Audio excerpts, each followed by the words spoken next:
Welcome to our speed date on all the New York activities you can do.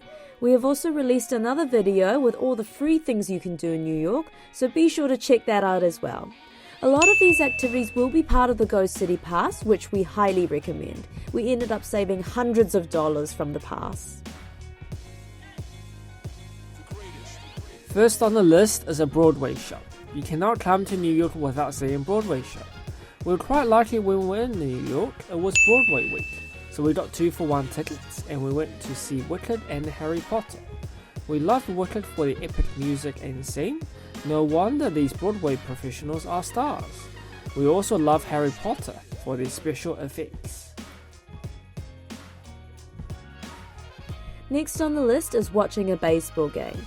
Typically this would be the Mets at Citi Field or the Yankees at Yankee Stadium.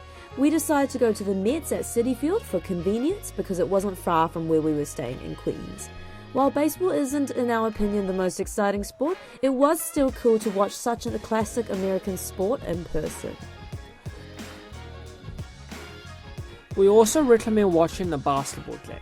We watched the New York Knicks play the Boston Celtics at Madison Square Garden, and the atmosphere was insane. Coming from New Zealand, this is a rare opportunity to see NBA teams play.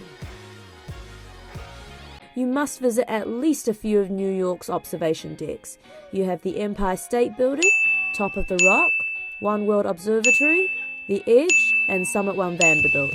They're all different in their own way, with different vantage points and experiences. We have also released a video on all the different skyscrapers and how to decide which one to go to, so check the description box for the link. A rooftop bar is another must-do experience in New York.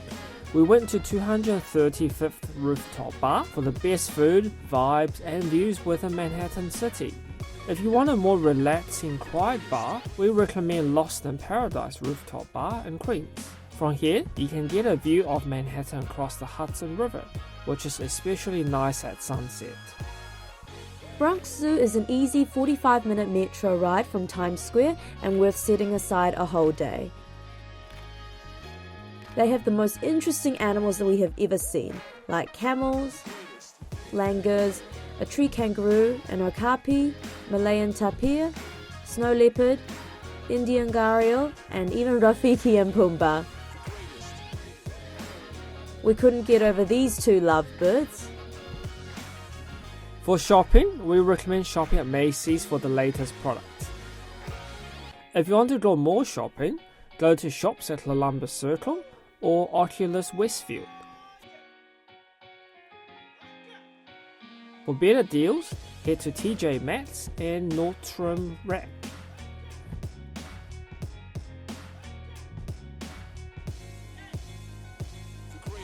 The next few activities are all included in the GoCity Pass. Madame Tussauds is a wax museum full of A-list celebrities, athletes, politicians, and even the royals. We were truly impressed by how realistic they looked. This is the closest we will probably ever get to meeting a celebrity. There are so many wax figures here, so we recommend allowing at least 2.5 hours here. It was so much fun interacting and posing with the wax figures. The American Museum of Natural History opened in 1881 and features one of the widest range of collections in the world, especially their extinct fossils. It is home to the famous T-Rex and Nighthawk Museum, the largest blue whale model, natural dioramas, and many other amazing fossils that I have only ever seen in the Ice Age movies. The 9/11 Memorial and Museum was built to commemorate and remember the tragic events of the 9/11 terrorist attack. The two large fountain pools signify where the original Twin Towers used to stand. Written on the side of the pools are all those who passed away from the tragic event. Next to the memorial pools is the tree that survived the attack and the 9/11 Museum. Displayed inside are lots of pieces found in the wreckage and stories of the victims.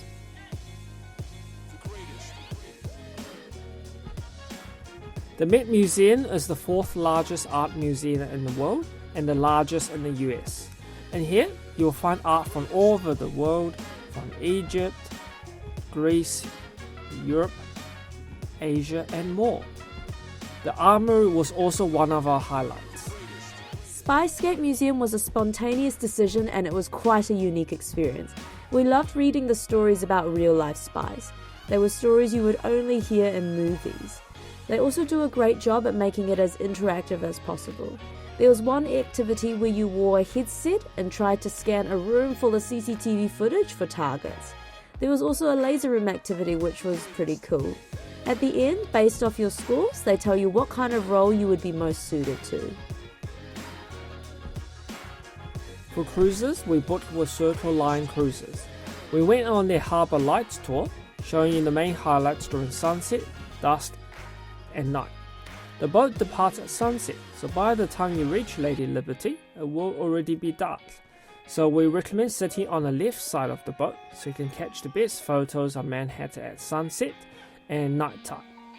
We also did the Best of NYC cruise, where we did a full circle around Manhattan with a very knowledgeable tour guide commentary and went under so many bridges.